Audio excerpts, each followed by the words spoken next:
Ok, on est parti.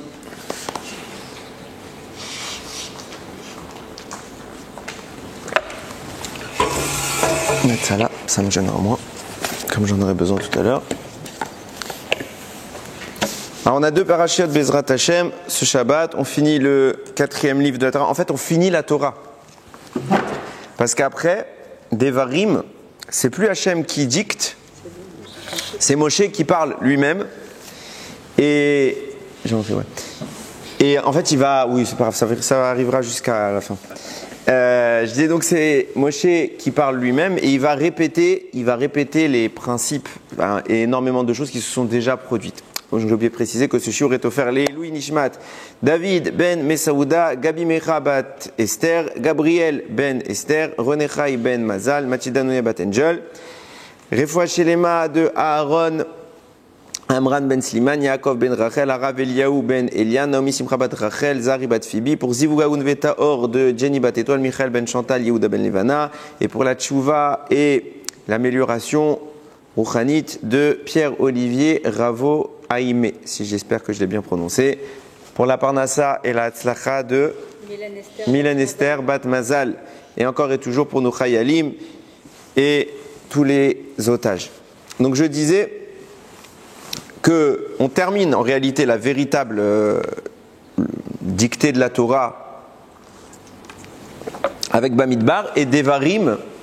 Devarim, c'est Moshe qui prend la parole et Ramim diront qu'on en reparlera peut-être la semaine prochaine. La bouche de Moshe s'ouvrait et la voix d'Hachem sortait. C'est pour vous dire qui était Moshe Rabbeinu. Ok. Donc il y a deux parachiotes. On va s'arrêter. Généralement, on s'arrête plus sur la première, sur Matot. Maintenant, on va s'arrêter sur Masraï. Et les Masraï Béné Israël. Voici les voyages du peuple juif, l'itinéraire. On a passé 40 ans dans le désert. On s'est baladé. Asher Yatseu Me'eretz Mitzrayim, qui sont sortis d'Égypte, les Tzivotam, selon leurs armées. Beyad Moshe ve Aaron, entre les mains de Moshe et de Aaron. Vaïchtov Moshe et Motsaem les Masraïm, et donc Moshe il a tout écrit, les sorties et les voyages, Alpi Hashem, par la parole d'Hachem. Ve les Masraïm les Motsaem, et donc voici la liste. Et va se suivre une série de 42 voyages. Ils sont allés de là à là, puis ils ont voyagé de là vers là, de là vers là, de là vers là. Ça non-stop, à part deux, trois petits psukim, vous allez voir. Vaïs'ou, vaïachanu, vaïs'ou, vaïachanu. Et il y a des fois, on nous explique, là il s'est passé quelque chose, là un petit peu de nostalgie. Vous vous souvenez quand on était là-bas, il y avait des beaux arbres. Mais on fait un listing. Un listing qui est...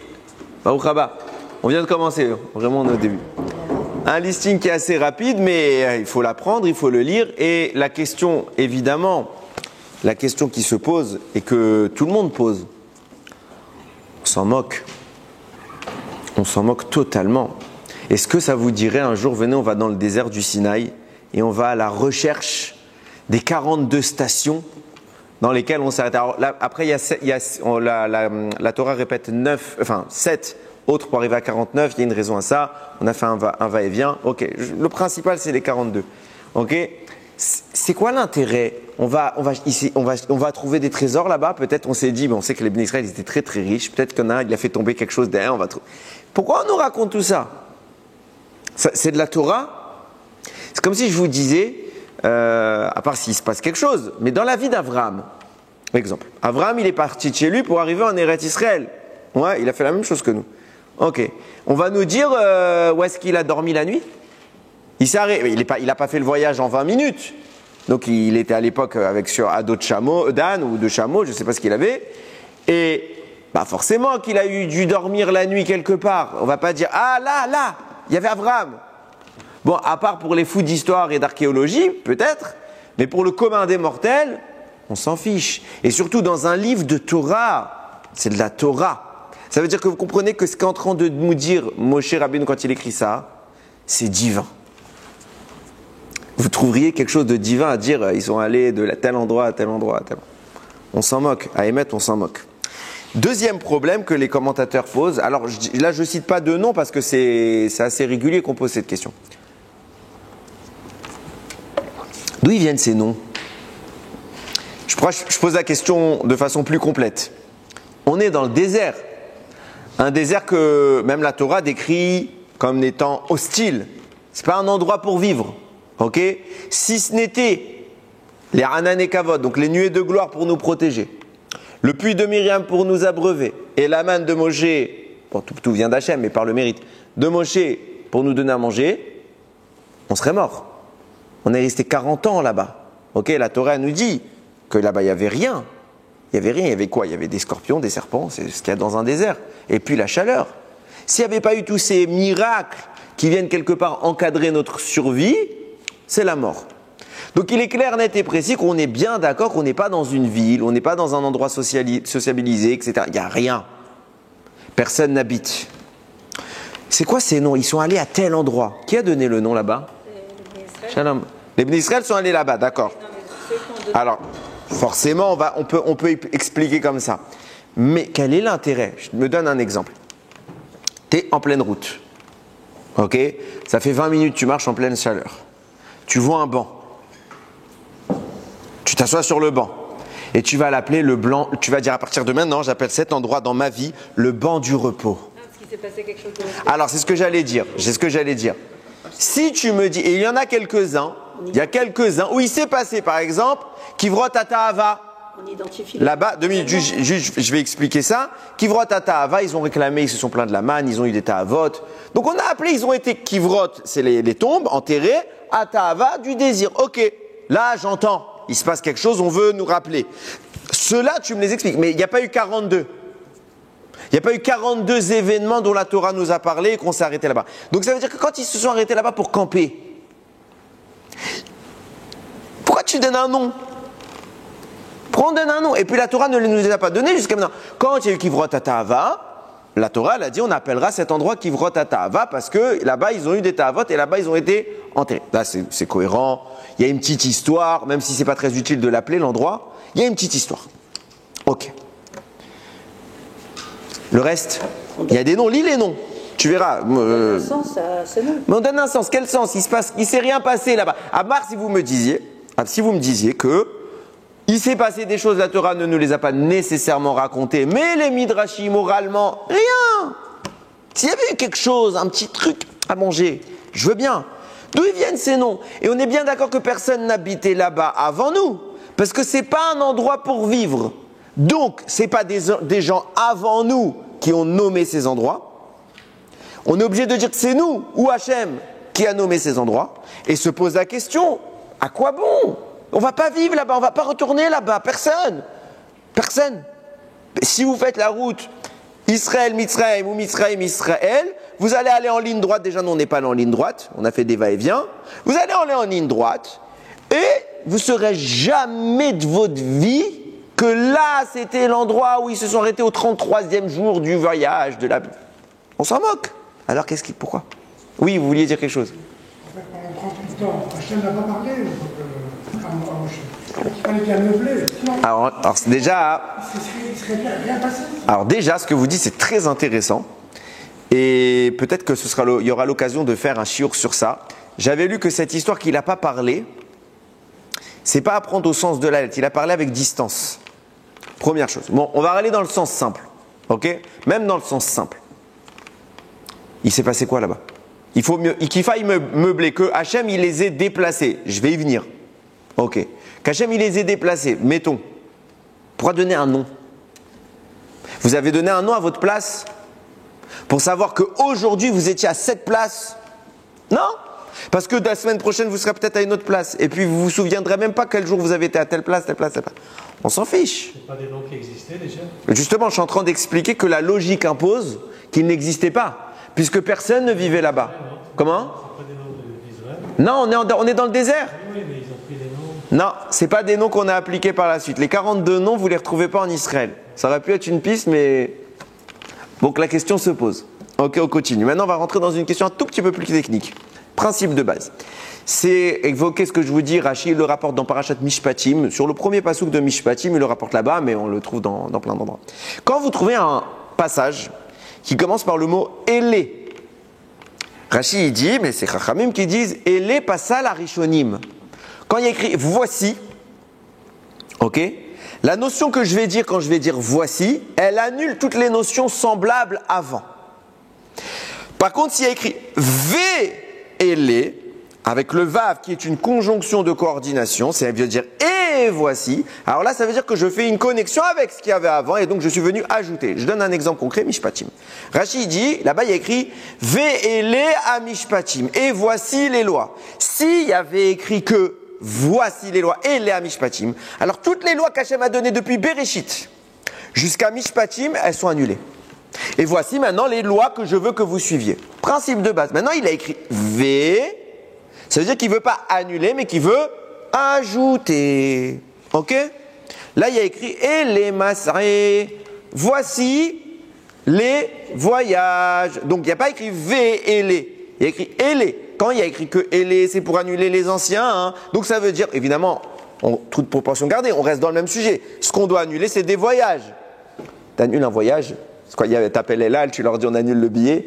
Il y a eu des voyages. Si je traduis la logique du texte, c'est-à-dire il y a eu des voyages avant, et les voyages ils ont vraiment mamache eu lieu. Et les voyages de maintenant que je vais citer, ils ont tout annulé. Quel voyage il y a eu avant? On était où? On était en Égypte. Il n'y a pas eu de voyage. On est resté 210 ans en Égypte. On a fait quoi? On a fait Goshen, Ramsès, Goshen.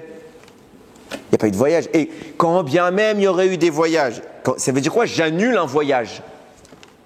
T'annules quoi? Et ce que je vous dis, c'est un principe qui est mamache. C'est pas une fois qu'on le dit. À chaque fois que vous voyez Élé, il y a au moins un commentaire qui va poser la question. Donc, de quoi on parle ici? On nous dit il faut annuler les autres voyages. Quel autre voyage? Et comment tu annules un voyage? Enfin, je termine. Une dernière question. Et là, je vais à contresens de ce que vous avez dit. Pourquoi voyager autant? Ils ont voyagé sur 40 ans. Ils ont voyagé 49 fois parce qu'il y a eu des retours. Donc, on va dire rester sur 42. Hein? Punition. Alors, la punition, c'est de ne pas entrer en Israël. C'est déjà une punition. Rester dans le désert, bon, d'accord, je me mets dans un endroit pas loin. Ok, je choisis le bon endroit. Où on peut dire ils n'aimaient pas. Donc, on changeait. Mais on sait que c'est pas comme ça que ça marchait. Qu'est-ce qui faisait qu'ils déménageaient? Les nuées se levaient, on réunissait le peuple et on partait. La Torah raconte qu'il y a des fois, il y a des périodes où ils sont restés même pas une journée. Il y a des fois, ils sont restés quasiment tout le temps. Il y a des fois, ils sont restés quelques jours. C'est Hachem qui décidait. Pourquoi? Pourquoi tu les mets pas à un endroit? D'accord, ils sont punis. Limite. Soyons sadiques jusqu'au bout. Venez, on est sadiques. On dit, on veut les... Vous avez fait une bêtise, vous allez voir. Je vous mets juste devant. Tu vois là-bas, tu rentres pas. Il n'y a pas pire. Mais nous devant. Mais qu'on bouge pas. C'est quoi l'intérêt? Surtout que on gagne quoi? C'est pas une vraie punition. En plus, on sait qu'ils se fatiguaient même pas quand ils se déménageaient. Il y avait les Hanan Kavod, c'était les tapis roulants. Il y avait l'ombre au-dessus de nos têtes. On était peinards. C'était déjà la voiture avant. On conduisait même pas. Elon Musk, il a rien inventé. Il y avait les nuages nous orientaient. Là, on va, on marche. Peinard. Nos habits grandissaient sur nous. Ils se lavaient tout seuls. On était mieux dans le vous vous rendez bien compte que les Meraglim qui ont fait le balagan et à cause de qui on n'est pas rentré en Israël, ils devaient avoir des raisons quand même. C'était super bien là-bas, dans le désert. Alors qu'est-ce que tu leur donnes? Tu leur dis génial, oh, venez, en plus on visite, on déménage de temps. On essaye de rythmer l'ambiance. Non, on parle d'Akadosh Baruch Hu. Ça marche pas. Donc on comprend bien qu'il y a énormément de choses qui se passent. On va essayer un petit peu de comprendre. Ok? T'aurais pas dû amener ça, je vais faire que de boire. Regardez bien. Il faut savoir que on sait qu'il y a plusieurs noms d'Akadosh Baruch Hu. Il n'y a pas qu'un nom. La majorité des noms d'Hachem, on ne les connaît pas.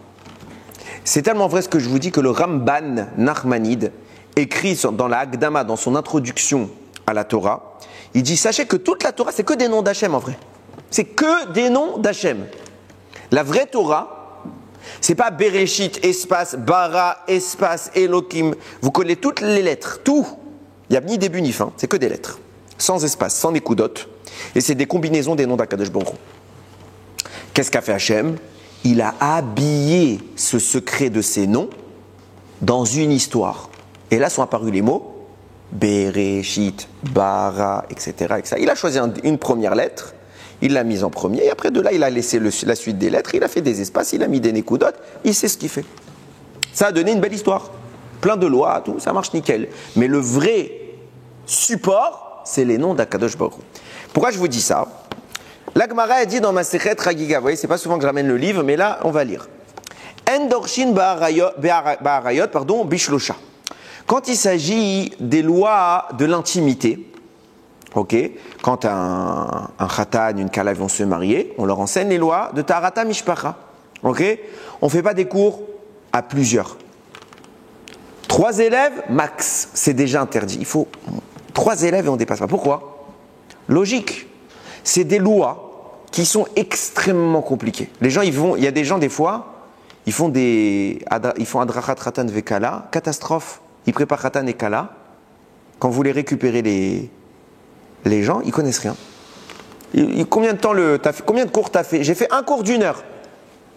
Un cours d'1 heure? Ah bon? Il y a des livres entiers de halachot, et toi, tu as fait un cours d'1 heure. Je plains ton rave après 120 ans. Parce que c'est de sa faute, c'est pas de ta faute. À part si le rave, il a dit, viens, on fait 20 cours, et le gosse, il a dit, non, j'ai pas envie, ça c'est son problème. Mais il y a combien de halachot? Combien de gens ils fautent sur ces halachot? Les gens, ils croient qu'ils connaissent rien. Quand je vous dis qu'ils connaissent rien, ils connaissent rien. Donc la Gemara te dit, quand tu fais cours sur Tarata Mishpacha, surtout le Inyan là-bas, ça doit être sérieux. Donc en tout petit comité, pour être sûr que quoi? Si on est 15, il y a un moment tu peux lever la tête. Là, si on a un qui pique du nez, là, je vais pas m'arrêter pour le dire, oh réveille-toi. Mais si on est en tête à tête, le Rav et le Talmid, et le gosse il pique du nez, tu peux, t'es obligé. Pourquoi? Il va arriver, il va se marier dans quelques jours. Combien d'avérotes? Et attention, on parle de Krayav Karet.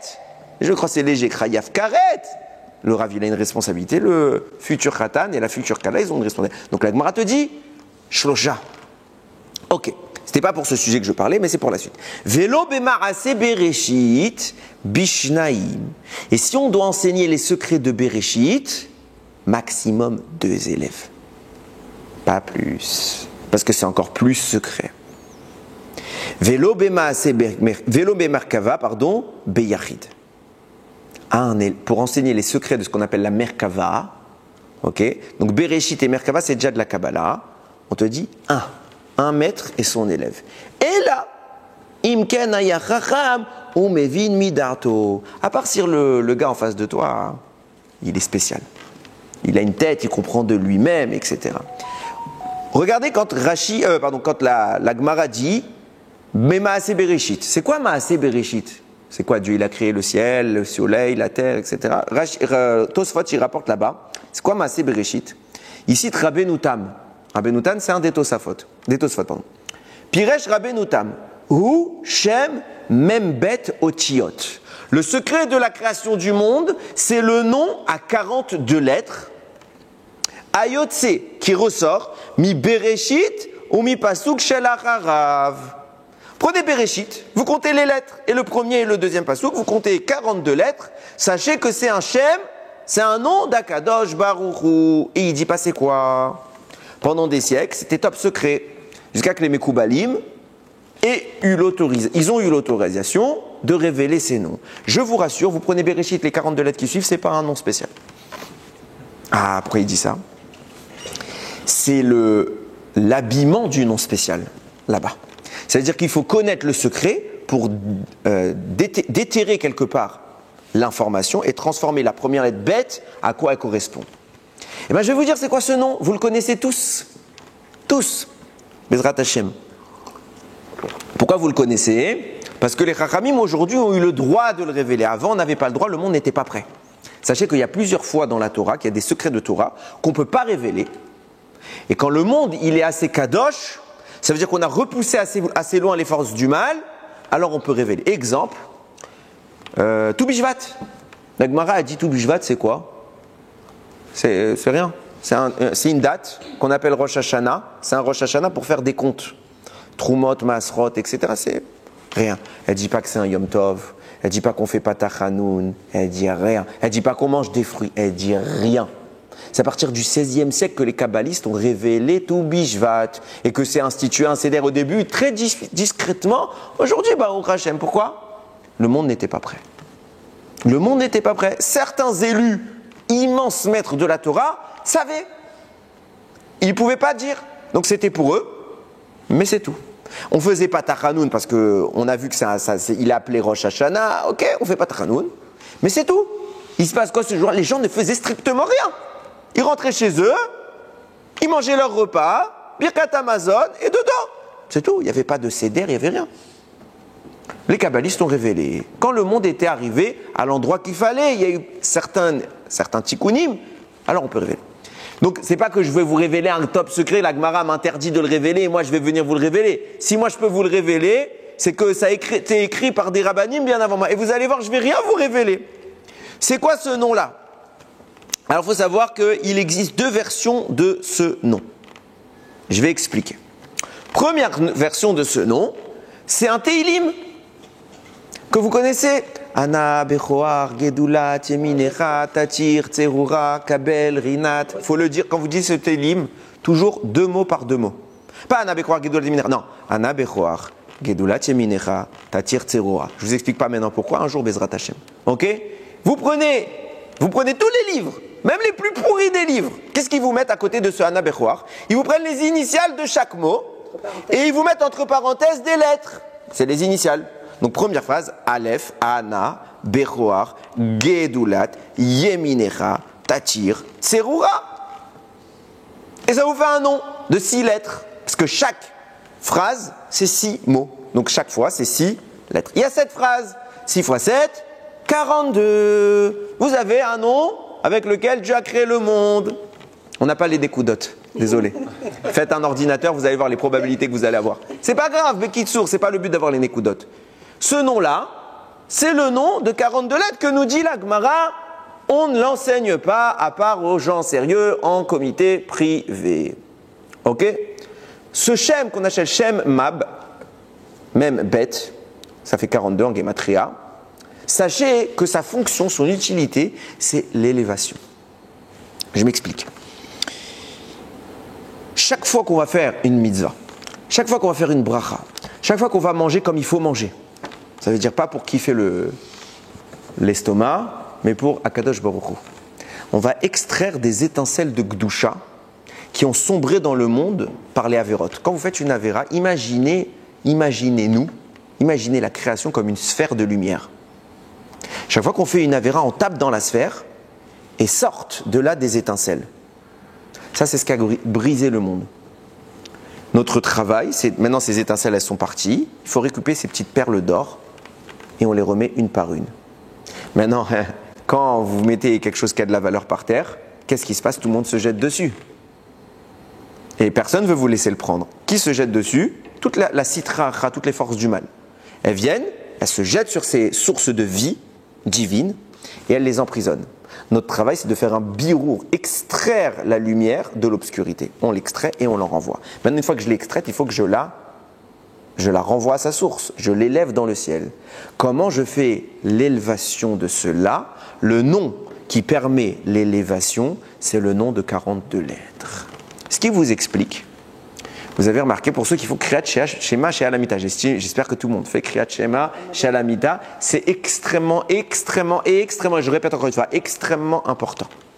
Ok? Il y a tout un texte à lire. Vous remarquerez que ce Teilim, par exemple, dans la journée, on le voit 2 fois. Une fois tôt le matin, quand on fait notre fila, dans tout ce qu'on appelle, ce qui est avant Odou. Là-bas, il y a Ana Bechoar. Pourquoi là-bas, il y a Ana Bechoar? Parce qu'on fait monter les mondes. On est en train de faire passer une strate vers une autre.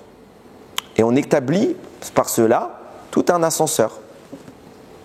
Pareil, vous faites ça, Kriyat Shema chez Almida, pourquoi? Parce que qu'est-ce qui doit monter ce soir? Notre Neshama. Vous dites Biyadecha, Afkid Ruchi, entre tes mains, je confie mon âme. Ma Neshama va maintenant monter. Donc je dis à Ana, Bechoar, Gedulat, Yeminera, pour qu'elle monte, il faut que je lui donne l'ascenseur. Yom Shishi, c'est 3 fois. Non, c'est pas Yom Shishi, c'est tous les jours, 3 fois. Je vais expliquer. Non, je vais expliquer. Dans certains sidor. Non, c'est pas dans certains sidor. Tout ce qui fait pas, comme je vais dire là, c'est une erreur. Parce que tout ce céder du Kriyat Shema chez Alamita, c'est le Harizal qui nous l'a révélé. Ok, donc je vais expliquer ce qu'il dit le Harizal et vous allez voir que tous les sidorim, c'est pas que Yom Shlishi. Ou Chiché, je ne sais plus ce que vous avez dit. Donc on va arriver à Ana Bechoar. Quand on arrive à ce moment-là, on va permettre à notre Neshama de s'élever. Et vous remarquerez, puisqu'il y a 7 phrases, ils correspondent aux 7 jours de la semaine. Une fois que vous avez terminé Ana Bechoar, vous ne dites pas tout de suite Baruch Shem Kevod Malchuto Olam Vaed, vous arrêtez à la dernière strophe. Et la phrase qui correspond au jour de la semaine, donc par exemple si c'était Yom Rishon, Ana Bechoar, vous allez la répéter 3 fois. Pourquoi? Parce que votre âme a en elle 3 parties. En fait, il y a 5 parties, mais il n'y en a que 3 qui sont à l'intérieur. C'est le Nefesh, le Ruach, la Neshama. Il y a 2 autres qui s'appellent Chaya et Yechida, j'en parle pas, c'est des makifim, c'est extérieur. Donc Nefesh, Ruach, Neshama. Ces 3 parties-là, elles sont entreposées dans 3 mondes. Asiya, Yetzira, Bria. Donc dans Asiya, il y a le Nefesh. Dans Yetzira, il y a le Ruach. Dans Bria, il y a la Neshama. Ok? Qu'est-ce que vous faites? Vous répétez la première phrase une première fois pour dire que le Nefesh qui est dans Asiya, qui monte rejoindre le Ruach qui est déjà dans Yetzira. Deuxième fois, vous allez répéter pour que le Nefesh et le Ruach qui ont atteint le 2e niveau de Yetzira, ils rejoignent la Neshama qui est dans Bria. Troisième fois, vous allez répéter parce que l'objectif c'est d'atteindre le 4e monde qui s'appelle Atzilut. Et quand vous faites la 3e fois, vous dites que mon Nefesh, que mon Ruach, que ma Neshama, qui sont dans Bria, rejoignent Atzilut. Alors dans les livres standards, c'est pas précisé. On vous dit juste répète 3 fois la phrase et vous comprenez pas ce que vous faites. Vous prenez les Sfarim qui parlent de ça. Donc vous prenez par exemple le livre que j'utilise, c'est Rechovot Anar. Il y a tout un Yehiratzon à chaque phrase. Yehiratzon milifanecha Hashem Elokeinu. Et que mon âme elle monte, etc. Et après je dis la phrase Ana, Bechoar, Gedulat, Yeminecha, Tatir, Tserura. Et je fais monter. Et après je répète Yehiratzon, que cette fois ce ne soit pas que le Nefesh, que ce soit le Nefesh et le Ruach qui montent, etc. Pourquoi? Comme ça on est mitkaven. On associe la pensée. Ce que je suis en train d'expliquer, c'était pour la petite information, Shem, le nom à 42 lettres, est un ascenseur spirituel. Il fait passer les mondes. Mais je vous ai dit tout à l'heure qu'il a plusieurs versions. Il existe une autre version, enfin techniquement il en existe 3, mais je vais expliquer que selon un kivun. Il y a une autre version de ce nom, c'est celle qu'on utilise dans les kavanot, ça vous le verrez pas, dans les kavanot du Kaddish. C'est quoi cette version du nom? Vous prenez le nom d'Hachem, Yud, Ke, Vav, Ke. Ça fait 4 lettres. Vous écrivez chaque lettre pleine. Donc Yud, Vav, Dalet, ça fait Yud. Ok, vous suivez comment je veux dire? J'ai déjà expliqué plusieurs fois. Hey, Yud. Vav, Yud, Vav. Hey, Yud. Ça vous fait 10 lettres. Donc 4 plus 10, ça vous fait 14. Et vous faites le même principe d'écriture en plein sur les 10 lettres du dessous. Ça vous fait 28 lettres. 4 plus 10 plus 28, ça vous fait bien 42. Il y a des variations, je ne vais pas rentrer là-dedans. Ok? C'est un autre nom d'Akadosh Baruch Hu à 42 lettres. C'est le même.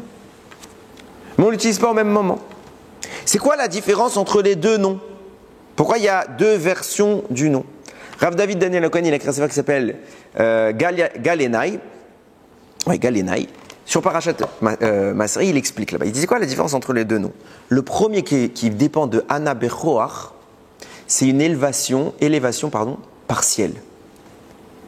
Je ne vais pas tout expliquer, mais comprenez, élévation partielle.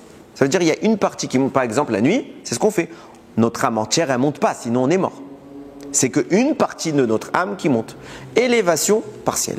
Tandis que le Shem, même bête, le Shem à 42 lettres, qui vient, que j'ai expliqué qu'on utilise dans Kaddish, qui vient d'une Yud Kevavke, lui c'est une élévation brutale, totale. On monte d'un monde à l'autre, tac, entièrement. Donc il est plus puissant. Sur cette base, il explique le Rav, c'est le Rav de mon Rav, il dit de là on commence à comprendre, c'est quoi cette histoire? C'était comment? Et les Masré. Voici les voyages. Qu'est-ce qui se passe? Le Élé annule les voyages d'avant. De quoi on parle? Il y a un changement d'itinéraire.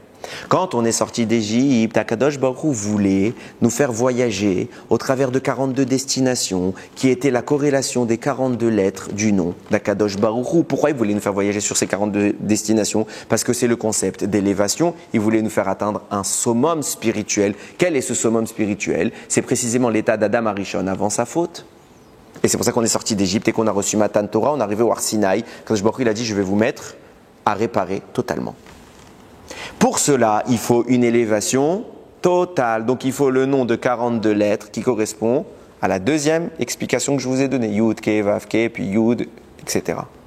Mais il s'est passé quoi? On a fait le veau d'or. Et quand on a fait le veau d'or, qu'est-ce qui s'est passé? Kadosh Baruch Hu, il a dit, ah, vous voulez pas monter, alors vous allez rester un peu plus bas. Donc il a changé, il a dit, et les massarés. Il devait y avoir un premier voyage, je l'annule, j'appelle Elal et je leur dis annulez mon billet. Pourquoi? Parce que vous avez tout cassé. Et maintenant, vous allez avoir un deuxième voyage, très important. Vous allez récupérer des étincelles de Gdusha. Mais pas de la même ampleur, pas à la même vitesse et pas à la même intensité que ce que vous auriez dû connaître. Et on annule. Qu'est-ce qui se passe? Il y a un cafard là-haut, là derrière. Où ça? Il remonte, il sort. Bon, ça va, il est loin. Il est loin. Il rentre dans les... S'il s'approche de nous, vous nous dites. Espérons qu'il écoute à distance, c'est peut-être une Neshama. C'est pas plutôt la faute des explorateurs qui a fait qu'on était... Ah, il y en a une qui écoute. Chasdé Hachem, on y vient tout à l'heure. Tu retiens ta question parce que j'y réponds, ça fait partie du shiur. Ah bah ouais, c'est lié de Serrara. Hein. Non, s'il s'approche de moi, par contre, vous me dites quand même. Mais je reviens sur ce que je disais. Donc, on a changé de Kivun, on est maintenant dans une dimension malheureusement plus faible. Et là, on arrive à un problème. S'il n'y avait pas eu le veau d'or, après Matan Torah, qu'est-ce qui se passait? Direct en Israël, il n'y avait pas 42 voyages. C'est une belle explication qui dit le Rav. Mais il me dit quoi? Il me dit il y aurait eu 42 voyages dans une dimension extrêmement haute. Mais moi je te répète tout simplement, il n'y aurait pas eu de voyage. Matan Torah, Eretz Israël. C'est quoi ces 42 voyages? Ça aurait été quoi? Alors il n'en parle pas, il a raison dans ce qu'il dit. Je ne suis pas en train de traduire, mais c'est le Rav de mon Rav, je ne vais pas me permettre de le contredire. Et il est beaucoup plus calé que moi. Mais je pose la question tout bêtement. Je pose la question, et ça aurait été quoi? Il n'y avait pas de voyage. Et c'est écrit dans tous les commentateurs que si on n'avait pas fauté, direction, Eretz Israël. C'est quoi ces 42 voyages? Alors peut-être on peut répondre comme ça. J'ai potassé un petit peu quand même. Il y a eu Amalek alors. Hein? Amalek c'était avant, Mechila. Ah oui, c'est vrai. Les explorateurs. C'est après ça. Après. Là on a Matan Torah. Donc on se dirige vers l'explorateur. D'ailleurs, si vous rentrez précisément, à l'époque des explorateurs, on était déjà au 14e voyage. On a eu les 14 premières explications, les 28 on n'aurait pas besoin. Bécéder, ça aurait été quoi? Ça aurait été quoi? On dit il faut 42, ça aurait été quoi? Alors écoutez bien. Il y a un Midrash Agadol, intéressant, même s'il n'est pas tout de suite compréhensible. Il dit comme ça. Il dit au moment où Moshe, on arrive à notre paracha, il doit écrire les 42 voyages, il dit Ribon, comment je vais écrire ça? Je ne sais pas. Et il réfléchit, il ne trouve pas la réponse.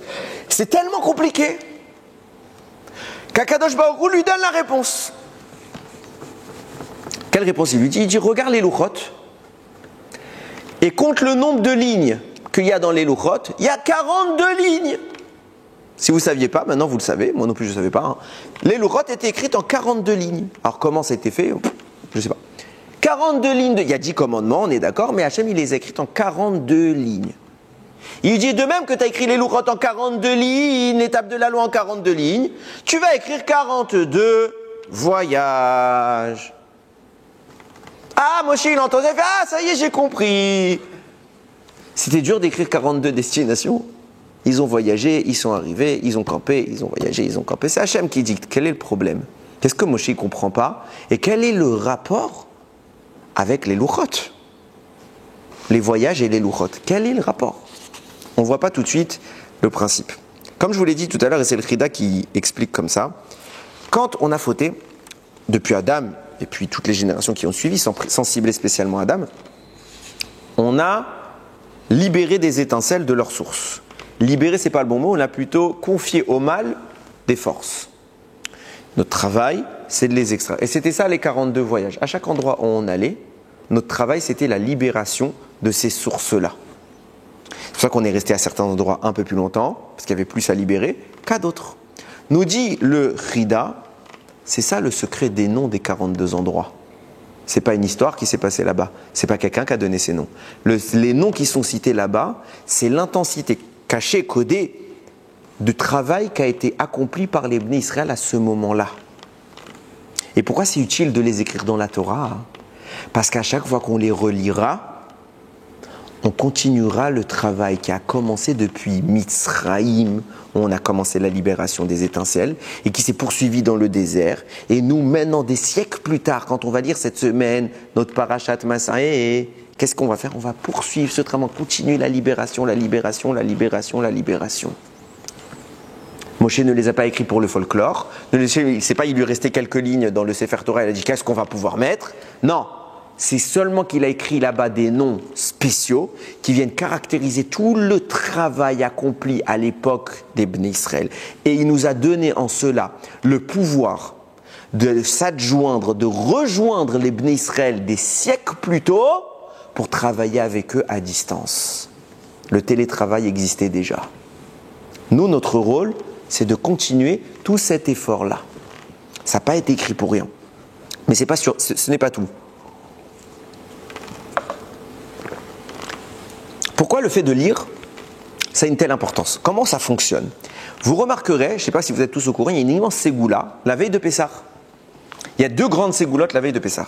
Il y a la ségoula de Rav Shimshon d'Ostropoli dont on a déjà parlé, je ne vais pas revenir, et il y a la ségoula des 42 voyages. Vous lisez les 42 voyages, et vous le lisez avec le Targum, en araméen, la traduction araméenne.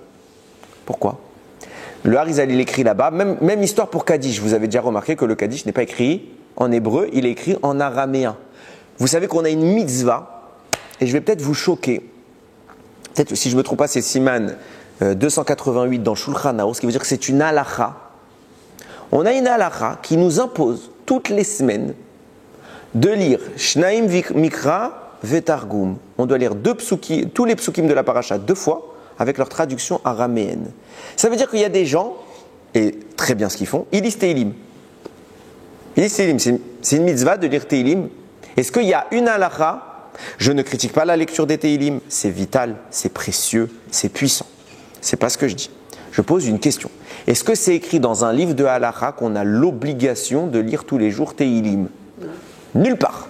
Midat HaChassidut, mesure de piété. Celui qui a un peu de piété et qui veut faire, alors il veut éveiller la miséricorde divine, qui lise Tehillim, inématop. Génial. Mais les gens lisent Tehillim, mais ils ne font pas Shnaim Mikra, que c'est une halakha du Shulchan Aruch. Si quelqu'un il a le choix, je ne parle pas pour quelqu'un il est en train de mourir, on veut faire Tehillim, je ne parle pas de ça, ok? Quelqu'un qui lit quotidiennement. S'il a le choix entre faire Shnaim Mikra Vetargum et lire Tehillim, halakha, Shnaim Mikra, personne ne fait. Pourquoi il faut faire Shnaim Mikra? C'est quoi l'importance de Shnaim Mikra? Et pourquoi on fait Kaddish B, aramite, en araméen? Pourquoi? C'est quoi le principe? Il explique le Harizal. L'araméen, c'est la langue qu'on appelle Achoraim. Dans la Kabbalah, il y a une notion qu'on appelle les Achoraim, l'arrière.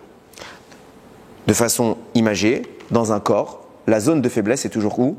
L'arrière. Le meilleur moyen de battre quelqu'un, c'est de l'attaquer par derrière.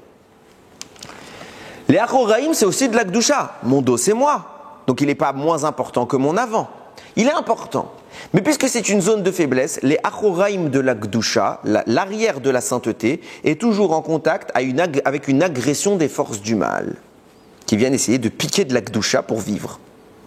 Notre kavana, notre intention lorsqu'on va lire Kaddish en araméen, qui est quelque chose de très saint, et pour pas que on veut justement repousser les forces du mal, on le dira en araméen avec l'intention de dire à l'endroit où les forces du mal viennent, je mets une barrière, je suis mitkaven de séparer la Gdusha de l'impureté.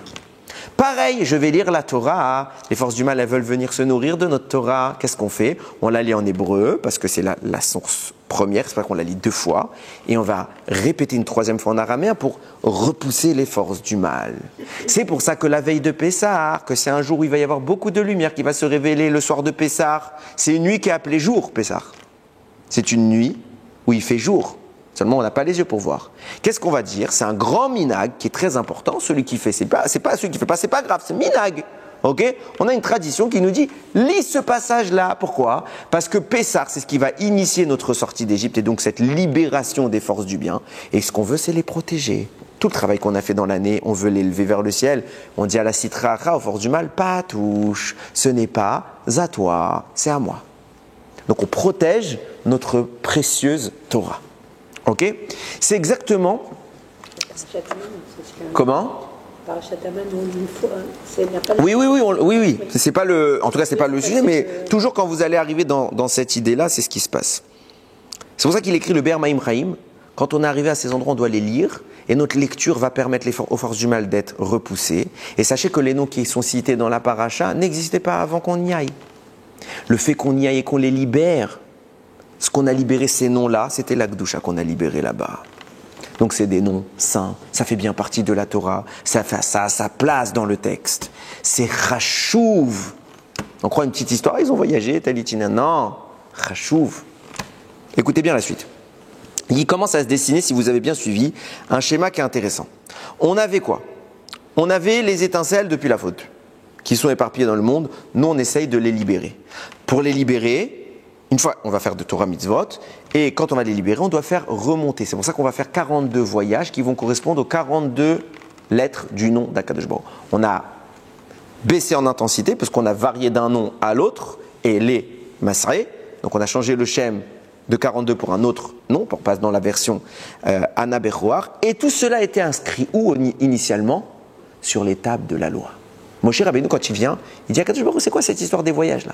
Viens, Kadosh Baruch lui explique, tu sais pourquoi je veux que tu écrives ces voyages? Moshe, il ne comprend même pas qu'est-ce que ça vient faire là. Et Hachem révèle le sod à Moshe, il lui dit tous ces voyages là que je veux que tu écrives, les Bnei Israël vont continuer le travail, ils vont libérer ces étincelles là, et c'est pour ça que vous avez vu 42 voyages à la Bajout, où tout cela a été écrit dans les 42 lignes des tables de la loi. Pourquoi? Parce que quand vous étiez en Égypte, vous aviez déjà libéré ces étincelles. C'est écrit comme ça dans la Gemara, on a vidé l'Égypte, Kimtsula, She'en Dagim, comme un filet dans lequel il n'y a pas de poisson. She'en Ba Dagim. Ça veut dire quoi? On a vidé l'Égypte de toute sa source de vie. On a vidé l'Égypte de toute sa source de vie. Plus rien. C'est quoi la source de vie? C'est ces étincelles-là. Les Bnei Israël ne sont pas allés en Égypte pour faire de la visite touristique. Il y a mieux comme visite, vu ce qu'ils se sont pris dans la tête. Non, on a allé, on a récupéré, on a récupéré, on a récupéré. C'est dommage qu'ils soient sortis avec le Arabe. Non, c'est pas dommage. Ah ben, je sais pas. Pourquoi?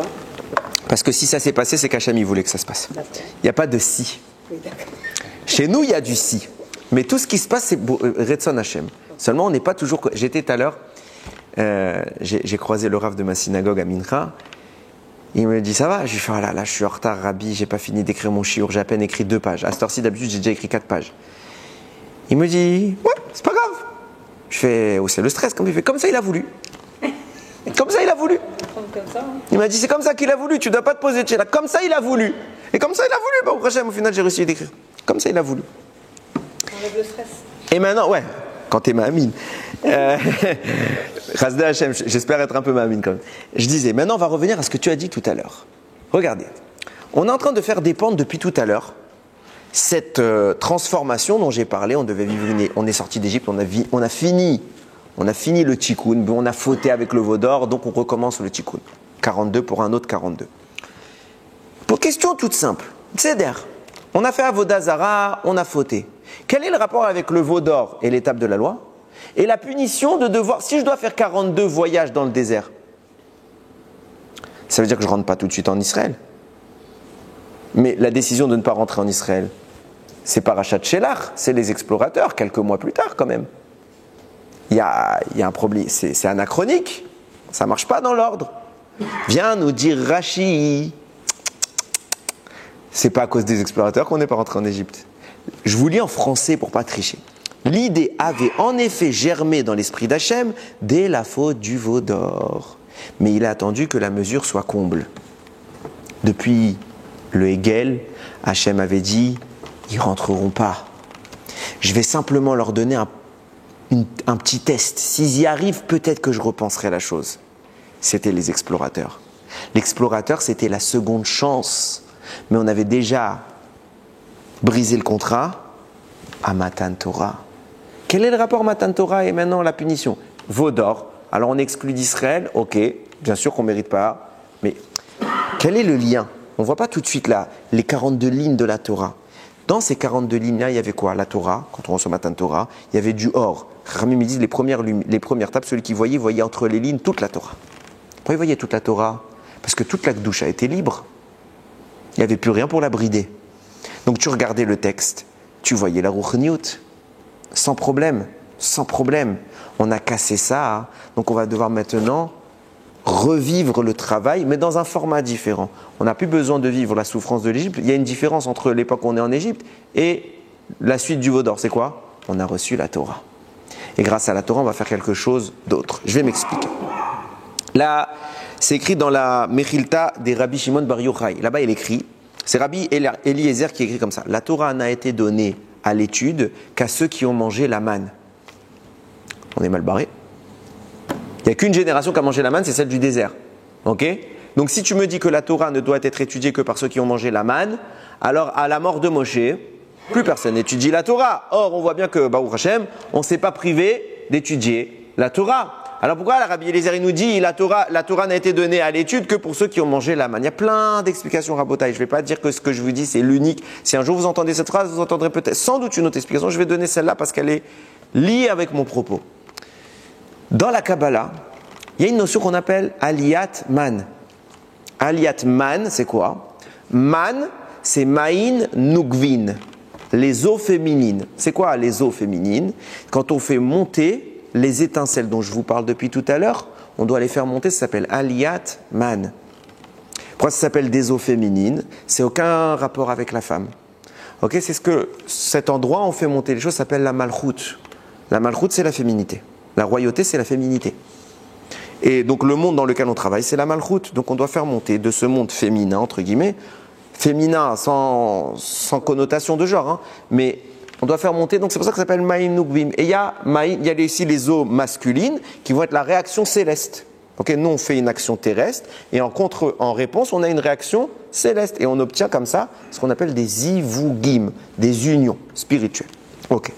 Ma'im Nugvim consiste toujours à faire monter quelque chose. Si on part du principe que nous disait Rabbi Eliezer, la Torah n'a été donnée à l'étude qu'à ceux qui mangent la manne, ça veut dire quoi? Ça veut dire que ceux qui ont pour intention, quand ils étudient, de faire monter les étincelles. Ce qu'on appelle l'ishma. Quand on étudie, l'ishma, c'est quoi l'ishma? Leshem, Hashem. Vous écrivez le mot l'ishma, ça fait leshem, he c'est la malchut.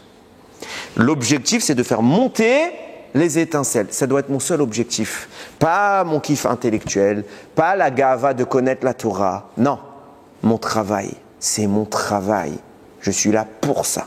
Je fais monter de la Kedusha. Et c'est ça qu'amène le Tikkun Haolam, mais c'est ça qu'amène Mashiach. Bezrat Hashem bimera beyamenu. Maintenant qu'on a compris ça, puisque l'étude de la Torah, on commence à comprendre. Pourquoi toutes les étincelles, elles étaient inscrites dans les lignes de la Torah?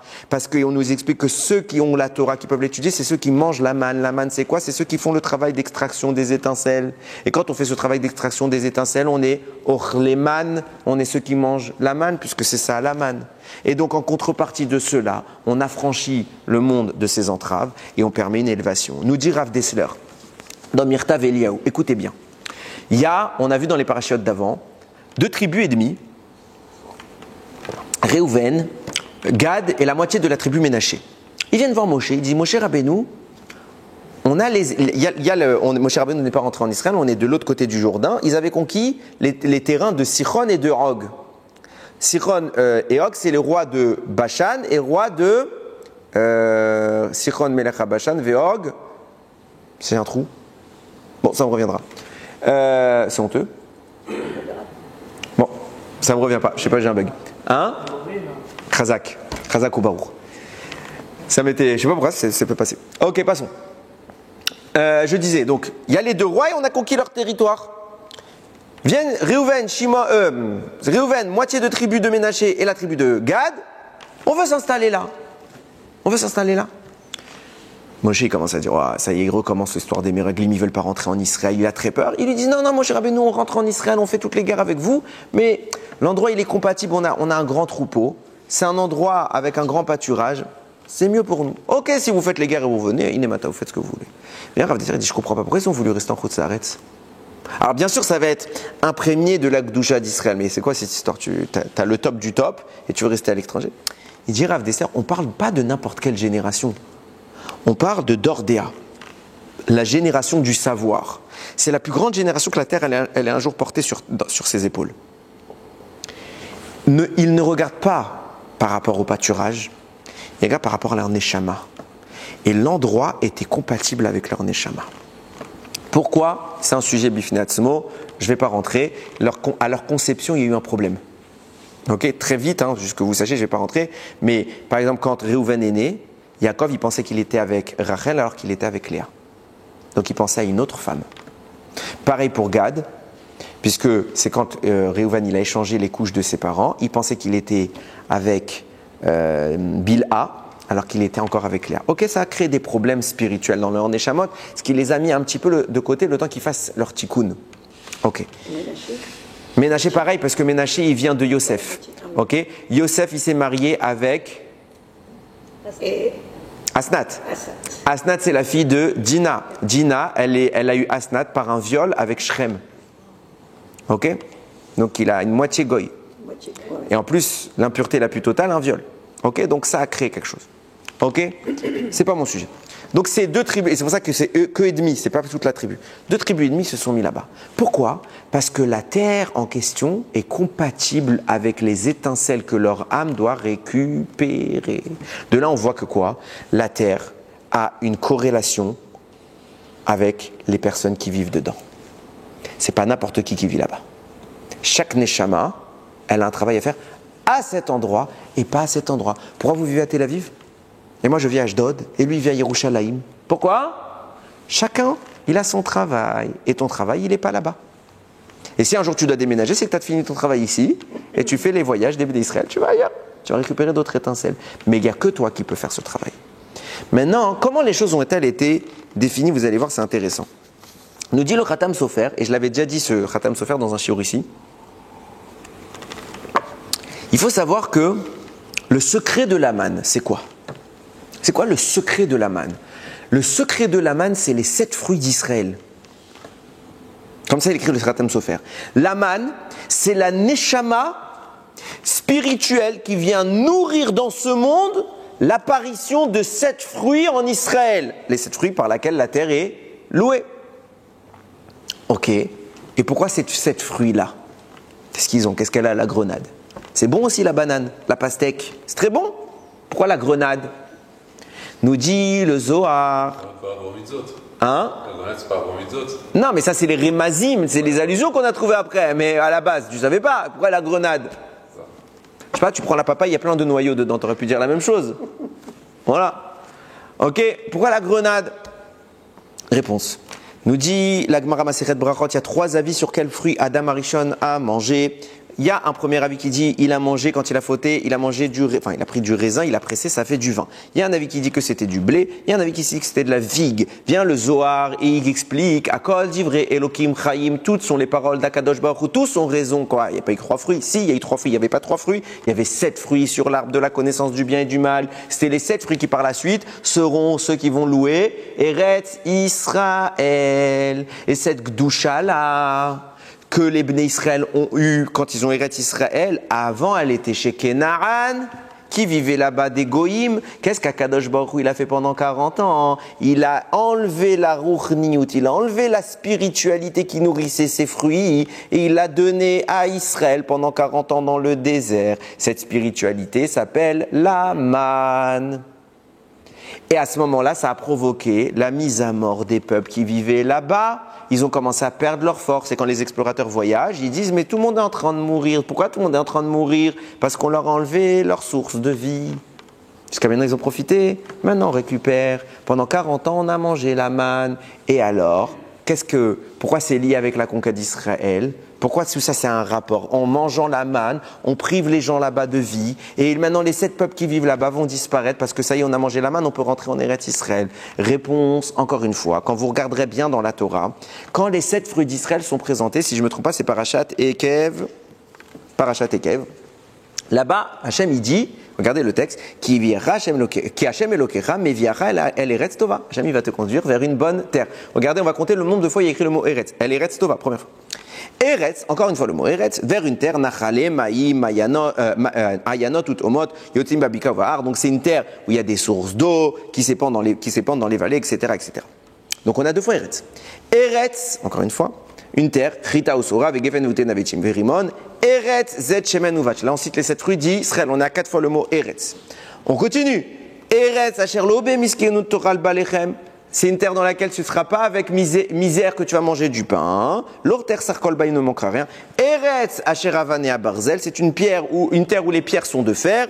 Ou mehararea tartsov nechochet, et de ces montagnes tu extrairas le cuivre. Ve'achalta, tu mangeras. Ve'savata, tu te rassasiras. Ou ve'rachta, et tu béniras et Hashem Elokecha. El haaretz, sur la terre, atova qui est bonne, asher natanar qu'il te donne. 7 fois le mot Eretz, viens le Hadar Zekeni me dit pourquoi tu as écrit 7 fois le mot Eretz dans 5 tsuki, 4 tsukim? C'est bon, on a compris que c'était Eretz. Pour te dire que là-bas, là, on est en train de te louer la Gdusha spirituelle, les 7 fruits d'Israël, toute le Shefa, l'abondance de ce pays. On te parle de 7 terres. Pourquoi? Parce que là-bas, il y a 7 peuples. Et quand tu vas obtenir toute cette Gdusha-là, tu vas vider les 7 peuples de leur Gdusha. Pourquoi? Quel est le rapport avec les 7 peuples? Nous disent Rachamim, puisqu'il y avait 7 fruits sur l'arbre de la connaissance du bien, qui s'appelle l'arbre de la connaissance du bien et du mal. Quand j'ai mangé le fruit, j'ai introduit le mal dans le bien. Et les 7 sources spirituelles qui devaient animer les 7 fruits d'Israël ont été abîmées, profanées et impactées par la Avera. Il y a un défaut qui les a rongés maintenant. Comment s'appelle ce défaut? Ça s'appelle les 7 peuples d'Israël. C'est pour ça qu'il y a 7 fruits d'Israël opposés à 7 peuples d'Israël. Quand nous venons, c'est quoi les forces du mal? C'est ce qui vient se nourrir des étincelles dont je parle. Donc il y avait les 7 sources qui sont les 7 fruits. Sont venus 7 forces du mal. Les 7 peuples d'Israël, ils se sont placés tout autour. On est venu dans le désert et on a fait 42 voyages pour élever les étincelles. On a obtenu la manne. Quand on a obtenu la manne, on a sorti ces fruits-là de l'écorce négative qui les avait envahis. Les peuples s'effondrent d'eux-mêmes. Les peuples s'effondrent d'eux-mêmes. C'est pour ça que quand on parle de conquérir, de la bataille qu'on va avoir contre les 7 peuples, quel mot est employé? Ve'achalta et kol ha'amim. Et tu dévoreras tous les peuples. Quoi? On va les manger? Non. Quand tu vas manger la manne, quand tu vas faire le limouda Torah, que tu vas libérer ces étincelles-là, alors tu les vides de leur substance. Et quand tu manges cette manne-là spirituelle, en mangeant, tu commences la conquête d'Eretz Israël. Cette conquête, comment va-t-elle se faire? Chaque Neshama va se placer sur un plan qui s'appelle Eretz Israël. C'est quoi ce plan? C'est la Torah. Quand on a reçu la Torah, Kadosh Baruch Hu, qu'est-ce qu'il nous a montré? Les 42 lignes, vous avez là toutes les étincelles, elles sont récupérées. Maintenant, vous allez vous conduire en Eretz Israël. Ces 42 sources, qui sont les 42 libérations qu'on a opérées, on doit les rapatrier là-bas. Mais il s'est passé qu'on a fait le Vaudor à Kadosh Baruch Hu va nous faire un cadeau. Il va envoyer les explorateurs. C'est quoi le travail des explorateurs? Combien de temps restent les explorateurs en Israël? Combien? 40 jours. Oh, comme par hasard, il y a un autre événement de 40 jours, c'est quoi? Matan Torah. De même qu'on a reçu la Torah en 40 jours, de même il fallait récupérer ces étincelles et les placer en Eretz Israël. Comme on a fait le Vaudor, on a perdu ce mérite-là. Hashem, il a dit, plan B, je devrais déjà vous interdire Israël. Allez en Eretz Israël et marchez. Comment on les a appelés ces messieurs là-bas qui ont fait le travail d'exploration? Des Meraglim. Pourquoi Meraglim? Parce qu'à Yada Regel, ils vont marcher et en marchant, ils vont implanter. Leur travail, c'est d'implanter la Gdusha en Eretz Israël et transformer cet endroit qui s'appelle Kenan et l'appeler Eretz Israël. Ils ont loupé. Hachem a dit, vous avez loupé, vous n'êtes pas capable de faire ça. Je vous donne encore un 3e projet. Vous allez rester 40 ans dans le désert et là-bas vous allez doucement récupérer. Comment vous allez récupérer? Écoutez ce qu'il écrit le Harvey Nachal. Pélé, extraordinaire. Il cite un passouk du livre de Shoftim. Il a écrit comme ça. Je vous ai dit tout à l'heure avant en introduction qu'on va devoir chacun se placer en fonction de notre Neshama à l'endroit qui correspond qui est compatible. Comment on va faire ce placement? Comment je sais moi? La Torah nous dit, ça ne va pas être au feeling. Alpi agoral.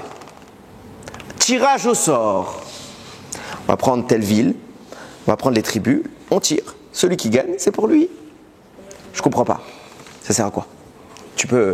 Alors on sait que derrière il y a la main d'Hachem qui va manipuler le sort pour que c'est compatible. Ok, il n'y avait pas la prophétie à l'époque? On a besoin de faire un grand loto. Dis à Yoshua Binoun, telle famille là-bas, telle famille là-bas, telle famille là-bas, ça prend 3 secondes et c'est réglé. Non, on va réunir tout le monde. On va faire une grande cérémonie. On va mettre plein de petits papiers. Attention, la terre de Yerushalayim, c'est pour suspense. Il y avait aussi le nombre de... Ah, ça devait être long en plus, donc c'est très long. Ouais. Kaplan, il a fait la même chose. Moi, chez Kaplan, il a fait la tombola. Pourquoi je me suis posé cette question? J'ai écrit un sefer sur Yehoshua, j'ai écrit le tome 1. Bientôt, Bekarov. Il est en impression. J'ai écrit le tome 1 et je suis pas encore arrivé dans le tome 1, j'ai fait que les... j'ai fait combien? J'ai fait les 10 premiers chapitres de Yehoshua. Ok, et à chaque fois je me dis, quand je vais arriver au moment du Goral, du tirage au sort, il faut que je comprenne pourquoi Hachem il a fait un Goral. J'avais pas la réponse. J'ai pas dit que je vais donner une réponse, mais je vais donner un remez. Un remez que je trouve qu'il est sympathique. Vient nous dire le Harvé Nachal. Il cite un pasouk dans Shoftim, là-bas c'est écrit Vayeler Misham el Yoshvet Dvir. Il est allé là-bas, c'est les conquêtes de Yehuda là-bas, de la tribu, dans la résidence, les habitants de la ville de Dvir. Veshem Dvir Lefanim, et avant la ville de Dvir, comment elle s'appelait? Kiryat Sefer. Elle s'appelait Kiryat Sefer. Ok. Et lui, il va expliquer les choses, il va expliquer par le remez. Il va dire il y a un remez, une allusion cachée dans ce pasouk, à savoir comment on obtient la terre d'Israël. Comment? À chaque fois que Yehoshua, il allait faire une guerre, il y a écrit, il allait là-bas, Be'emek. Toute la nuit, il était dans les profondeurs de la vallée. Rami il faisait quoi? Be'omek à halacha. Toute la nuit avant la guerre, il étudiait la halacha. Pourquoi? Quel est le rapport? Pourquoi il fallait? Alors on sait, Rouhani, il faut faire des mitzvot, etc. Ok. Pourquoi il fallait qu'il aille étudier la veille? Et on nous le précise, il a été étudié. Pourquoi? Parce que la Torah, c'est le plan par lequel le monde a été créé. Et que toutes les étincelles que je vous parle depuis le début, c'est la Torah qui les a disposées dans le monde. Du coup, la Torah, elle a déjà placé les étincelles au bon endroit. Et la Torah a créé les Neshamot qui viennent justement travailler ces étincelles. Donc on a un plan du monde qui est cartographié par chaque étincelle qui lui correspond. Et cette carte s'appelle Torah. Pour libérer cet endroit-là, les étincelles qui y sont, il faut utiliser la Torah. Quand Yehoshua il était en train d'étudier la Torah, il était en train de conquérir la veille le terrain qu'il allait faire la guerre le lendemain. Parce qu'il était en train d'obtenir la manne, les étincelles de Gdusha. Ça y est, la nuit, il a déjà fait la milchama. Il allait le lendemain, il n'avait plus qu'à se servir. Et le Limud Torah permettait l'obtention. Comme on a fait les fautes dont j'ai parlé, on n'est pas rentré tout de suite en Israël. Donc on est allé 40 ans dans le désert, faire les 42 stations. Chacun là-bas a travaillé. Comment on a fait comme travail? Qu'est-ce qu'on a fait comme travail? On a creusé la terre? On a fait quoi pendant 40 ans? Limud Torah. Et chacune des Neshamot qui étaient parmi les 600 000 Neshamot du Ham Israël, les étincelles qu'elle a libérées à ce moment-là vont définir son héritage en Israël, puisque c'est ces étincelles-là qu'il faudra rampatrier là-bas. Et c'est Machim à chaque Neshama, Bifne Atzma, chaque Neshama, elle a fait un travail qui correspond à un endroit de la terre, pas à toute la terre, il n'y a pas un qui a tout fait. Lui, il a fait telle parcelle, alors il a libéré les étincelles, elles sont allées là-bas, il va habiter là-bas. Ils en avaient assez de la manne, certainement. Ça, c'est le Erev Rav. À chaque fois, c'est écrit le Asaf Souf. Asher Bikirbo It Avu Ta'ava. Asaf Souf, c'était le Erev Rav. Ok? Chacun a obtenu, c'est comme ça qu'on a obtenu. Maintenant vient ce travail-là. Et comment on a obtenu ces étincelles? En se déplaçant dans le désert. Là-bas, on étudiait la Torah. Donc on marchait. On arrive à un endroit. Ah, il y a à manger. On récupère. Et on marchait. On allait à la deuxième station. De même que les Meraglim, par leurs pieds, ils devaient implanter la Gdusha en Eretz Israël. De même, on a fait le même travail d'errance dans le désert, où par la Gdusha de la Torah, on marchait et on obtenait cette Gdusha-là. C'est pour ça qu'à titre exceptionnel, peut-être, je dis bien, Bederer Efshar, ok? Je suppose que c'est exceptionnellement, Akadosh Baruch Hu va dire, je ne vais pas vous le dire par prophétie, vous allez le faire par Goral. C'est quoi le shoresh du mot Goral? Gimel, Resh, Lamed, c'est les mêmes lettres que Regel. Comment on va faire? Alpi à Goral, littéralement, ça veut dire par la bouche du Goral. C'est quoi? Par ma bouche, j'étudie la Torah et je libère cette doucha que mes pieds m'ont conduit jusqu'à elle. Et maintenant que mes pieds m'ont conduit, alors on va reformuler les choses pour les acheminer en Eretz Israël et libérer la Gdusha d'Eretz Israël. Et depuis, le désert a commencé la conquête d'Eretz Israël. On n'était pas là-bas comme ça, stam. Qu'est-ce qu'il faisait Moshe Rabbeinu? Il enseignait comment conquérir Eretz Israël. C'est quoi le secret pour conquérir Eretz Israël? Limud Torah. Limud Torah. Il n'y a pas d'autre secret, c'est ça le pshat. On étudie et on affranchit. On éclaire le monde. Pourquoi? Malgré nos plus grands détracteurs, même parmi nous, on a tout fait. Depuis toujours, dans toutes les nations, on a tout fait pour nous enlever notre Torah.